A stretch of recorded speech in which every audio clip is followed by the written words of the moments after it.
Hello friends, welcome back to Devanjana classes. ये system analysis and design का 4th video lecture है, जिसमें कि हम जानेंगे कि स्ट्रक्चरल एनालिसिस एंड डिज़ाइन क्या होता है।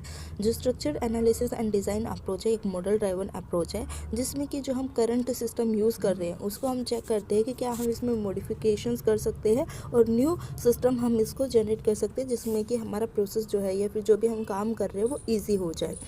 The first model driven approach is structured analysis and design approach. Structural analysis is a development method for the analysis of existing manual system or automated system, leading to the development of specifications, expected functionality or behavior for proposed system. The objective of structured analysis approach is to organize the tasks associated with requirement determination to provide an accurate and complete understanding of current situation. What are the major tasks of structured system analysis approach? जो structured system analysis है उसमें हम कौन से major task perform करते हैं? तो mainly 4 task है। फर्स्ट है preliminary investigation, second problem analysis, third requirement analysis, fourth decision analysis. मान लीजिए हमें कोई इंफॉर्मेशन सिस्टम है, उसको हमें मॉडिफाई करना है, तो हमें पहले ये इन्वेस्टिगेट करना होगा कि वो सिस्टम वर्क कैसे करता है, वो आता है प्रिलिमिनरी इन्वेस्टिगेशन में। सेकंड है प्रॉब्लम एनालिसिस, जो हमें चेंजेस करने हैं वो क्यों करने हैं, मीन्स जो प्रॉब्लम होगी कोई ना कोई उसको सॉल्व करने के लिए करने हैं, तो हम उस प्रॉब्लम को एनालाइज करेंगे, उसके डिफरेंट सॉल्यूशंस फाइंड आउट करेंगे। वो सॉल्यूशन हम आउट करेंगे तो उनसे हम अलग अलग अप्रोच को फॉलो कर सकते हैं।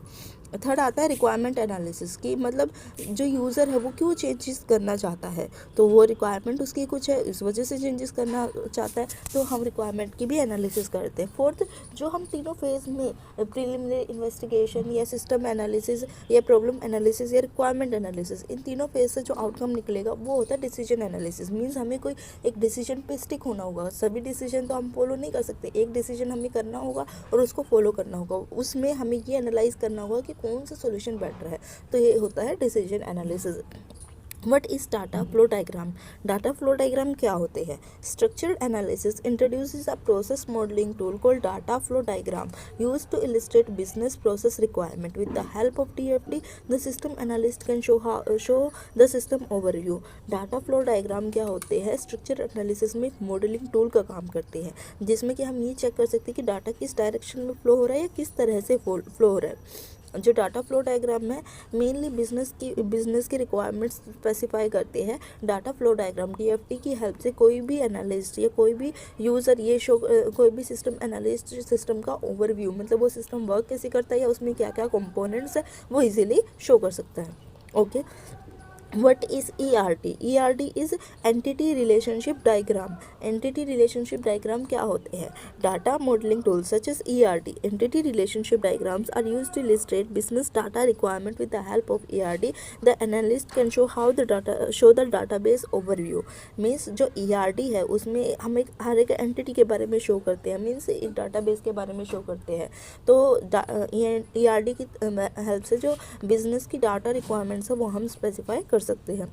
But are structure chart? Structure chart क्या होते हैं? Structured design introduces a modelling tool called structure charts. They are used to illustrate software program structure to fulfill business requirement. Structure charts describe the interaction between independent modules and data passing between the module. These module specifications can be passed to programmers prior to writing program code.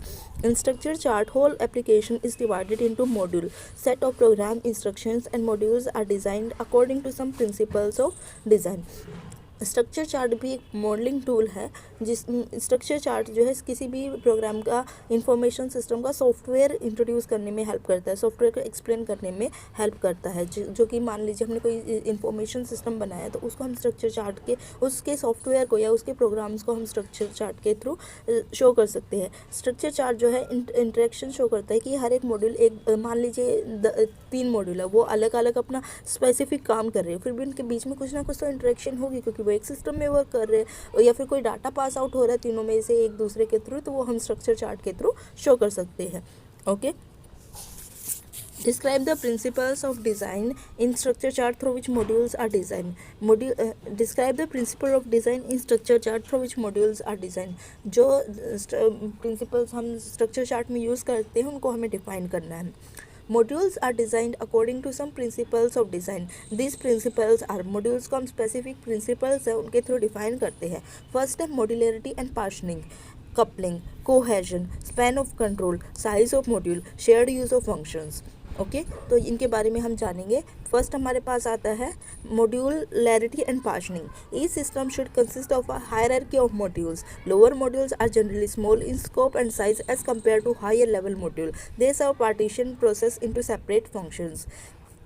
Means हम कोई भी information system बना रहे हैं तो उसमें हमें modularity और पार्शनिंग का यूज़ करना चाहिए. जैसा कि हमने पहले एग्जांपल लिया था कि मान लीजिए हमें कोई बुक लर्न करनी है तो बुक के लिए पहले हमें उसे यूनिट्स में डिवाइड करना होगा, यूनिट्स के बाद उसे चैप्टर्स में, चैप्टर्स के बाद पैराग्राफ में, पैराग्राफ के बाद टॉपिक्स में. तो सबसे जो छोटा है टॉपिक, एक सबसे छोटा मॉड्यूल है तो उसमें कम साइज़ होगा और कम इन्फॉर्मेशन होगी. लेकिन अगर हम इस तरह के मॉड्यूल्स बनाते जाए, हर एक टॉपिक को क्लियर करते जाए तो हमारा जो बुक है वो कंप्लीट लर्न हो जाएगी. तो इसी तरह से जो मॉड्यूलैरिटी और पार्शनिंग एक इंफॉर्मेशन सिस्टम में बहुत ज़्यादा रिक्वायर्ड होती है. मॉड्यूलैरिटी एंड पार्शनिंग के थ्रू हम जो कॉम्प्लेक्स प्रॉब्लम्स हैं उनको हम स्मॉलर में कन्वर्ट करके उनको ईजिली सॉल्व कर सकते हैं.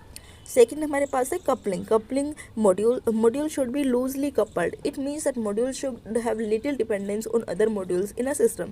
कपलिंग का मतलब ये होता है कि हमें जो सिस्टम बना रहे हैं इंफॉर्मेशन सिस्टम में, हर एक मॉड्यूल अपना एक स्पेसिफिक टास्क परफॉर्म करना, हर एक मॉड्यूल का अपना एक स्पेसिफिक टास्क होना चाहिए और उसका डिपेंडेंसी दूसरे मॉड्यूल पे कम होनी चाहिए. इससे बेनिफिट क्या होगा, मान लीजिए एक टॉपिक आप पढ़ रहे हैं इन्वायरमेंट के, मान लीजिए एक टॉपिक आप पढ़ रहे हैं तो उस टॉपिक का अगर हम एक टॉपिक हम डेफिनेशन क्लियर कर दें और दूसरे पैराग्राफ में भी उसी टॉपिक की डेफिनेशन, फिर तीसरे पैराग्राफ में भी उसी की डेफिनेशन, तो हमारे लिए वो टॉपिक लर्न करना मुश्किल हो जाएगा. लेकिन अगर हम एक ही पैराग्राफ में एक ही टॉपिक के बारे में बात करेंगे तो वो ईजी टू अंडरस्टैंड होता है. सेम एज कपलिंग में होता है. मान लीजिए एक मॉड्यूल है जिसका वर्क है कि डाटा को फैच करना. अब मान लीजिए वो दूसरे मॉड्यूल पे डिपेंड करता है कि वो डाटा को अरेंज कैसे करता है. ओके इतना समझ में आता है. लेकिन थर्ड पे अगर वो डिपेंड करता है तो हम एक काम करेंगे कि जो भी मॉड्यूल्स डाटा से रिलेटेड है उनको हम एक स्पेसिफाइड जगह पे एक स्पेसिफाइड नाम देंगे ताकि जो दूसरे मॉड्यूल्स हैं उन पर डिपेंडेंसी कम हो जाए एक मॉड्यूल की. थर्ड हमारे पास आता है cohesion. Module should be highly cohesive. It means that module should carry out a single processing function. जैसे कि हमने पहले जाना था कि हर एक मॉड्यूल का एक स्पेसिफिक फंक्शन होना चाहिए. Span of control. Modules should interact and manage the functions of a limited number of lower level module. It means that the number of module should be limited in calling module. Means जो calling module होता है, जैसे कि आपने programming में if else statement देखे होंगे, तो अगर वो जो इंफॉर्मेशन सिस्टम है बार बार एक लूप को कॉल करता रहता है तो उससे जो कंट्रोलिंग है उसकी ज़्यादा हो जाती है. लेकिन कुछ प्रोग्राम्स इंडिपेंडेंट होते हैं, मीन्स उन्हें किसी कॉलिंग फंक्शन की रिक्वायरमेंट नहीं होती, इफ एल्स का कोई यूज़ ही नहीं होता. तो वहाँ पे जो है ये इंफॉर्मेशन सिस्टम में बहुत ज़्यादा ज़रूरी है, क्योंकि अगर एक मॉड्यूल दूसरे मॉड्यूल को कॉल करेगा, फिर वो तीसरे मॉड्यूल को, फिर चौथे मॉड्यूल को, तो इस तरह से हमारा जो प्रोसेसिंग है और जो हमारा स्टोरेज है वो ज़्यादा यूज़ होगा. इसलिए स्पैन ऑफ कंट्रोल कम होना चाहिए, कोहेसिवनेस कम होनी चाहिए.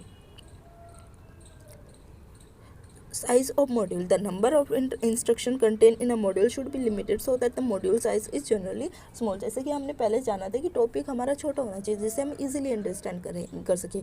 सेम एज मॉड्यूल का साइज़ भी स्मॉल होना चाहिए ताकि हम इजीली ताकि जो मॉड्यूल है वो एफिशिएंटली वर्क कर सके. Shared use of functions. Function should not be duplicated in several modules. Functions not be duplicated in several modules may be shared. It means that functions can be written in a single module and it can be invoked by any other module needed. जैसे कि हमने जैसे कि आपने इसमें पढ़ा होगा software designing में कि जो हम यूज़ करते हैं स्टेटमेंट का, अगर हम कोई फंक्शन डिफाइन करते हैं जैसे ग्लोबल फंक्शन हो गया या लोकल फंक्शन हो गया, तो ग्लोबल फंक्शन का बेनिफिट क्या होता है कि उसको कोई भी मतलब प्रोग्राम या कोई भी पीस ऑफ सॉफ्टवेयर यूज़ कर सकते हैं. लेकिन जो लोकल फंक्शन होता है, मान लीजिए वो एक ही सिंटैक्स में एक ही लूप में यूज़ किया गया, उसको हम दोबारा यूज़ नहीं कर सकते. तो इसीलिए हमें ग्लोबल फंक्शंस का यूज़ करना चाहिए ताकि हमें दोबारा से वो फंक्शन डिफाइन ना करना पड़े या डिक्लेयर ना करना पड़े. ओके.